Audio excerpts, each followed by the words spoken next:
TDP జిల్లా అధ్యక్షుడు మాజీ మంత్రి అమ్మటి రాంబాబు మీడియా సమావేశం నిర్వహించారు.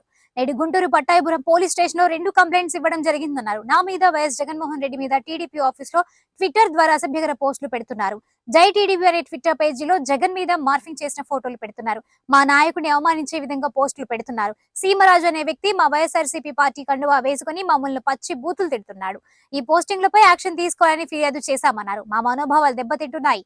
డీజీపీ నుండి ఎస్సీ వరకు వైఎస్ఆర్ కాంగ్రెస్ పార్టీపై అక్రమ కేసులు పెడుతున్నారు. సీమరాజు ఇకనైనా రెచ్చగొట్టే వ్యాఖ్యలు మానుకోవాలన్నారు.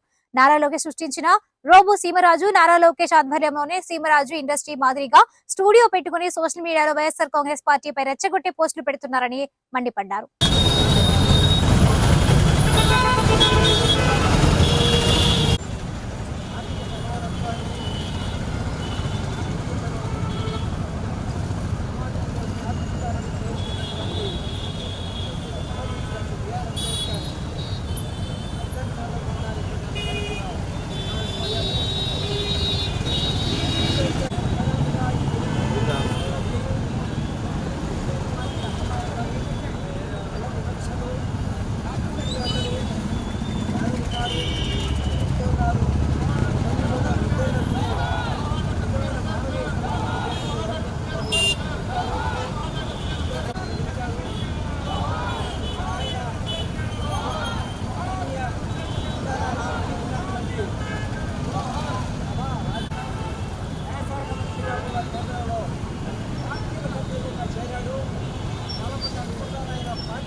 ఇంతమంది లేదు వెనక వచ్చేస్తున్నారు.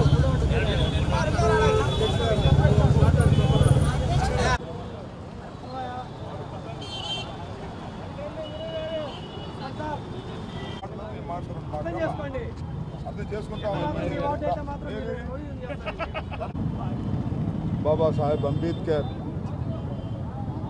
69వ వర్ధంతిని పురస్కరించుకొని వైఎస్ఆర్ కాంగ్రెస్ పార్టీ తరఫున వారికి ఘనంగా అందరం వచ్చి నివాళులు అర్పించడం జరిగింది. బిఆర్ అంబేద్కర్ గారి గురించి ప్రత్యేకంగా చెప్పవలసిన అవసరం లేదు, కానీ ఈ సందర్భంగా 2 విషయాలు గుర్తు చేయాలి. డాక్టర్ బిఆర్ అంబేద్కర్ భారతదేశానికి రాజ్యాంగాన్ని ఏర్పరచడంలో కీలక పాత్ర వహించినటువంటి వ్యక్తి. డ్రాఫ్టింగ్ కమిటీ చైర్మన్గా వ్యవహరించారు. ఒక పవిత్రమైన రాజ్యాంగాన్ని రూపుదిద్దటంలో ఆయన ఎనలేని కృషి చేశారు. రెండో అంశం ఏంటంటే, ఈ దేశంలో నివసిస్తున్నటువంటి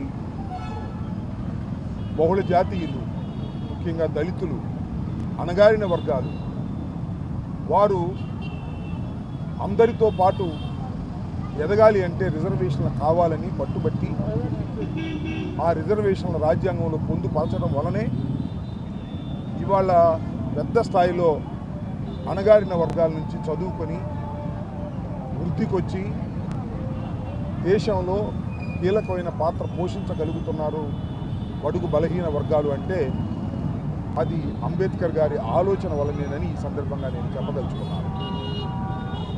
దానితో పాటు ఇవాళ భారతదేశంలో రాజ్యాంగం అంబేద్కర్ గారు రచించింది జరుగుతూ ఉంటే, ఈ రాష్ట్రంలో మాత్రం రాజ్యాంగం భారత రాజ్యాంగానికి వ్యతిరేకంగా జరుగుతున్నటువంటి సంఘటనలు మనం చూస్తున్నాం.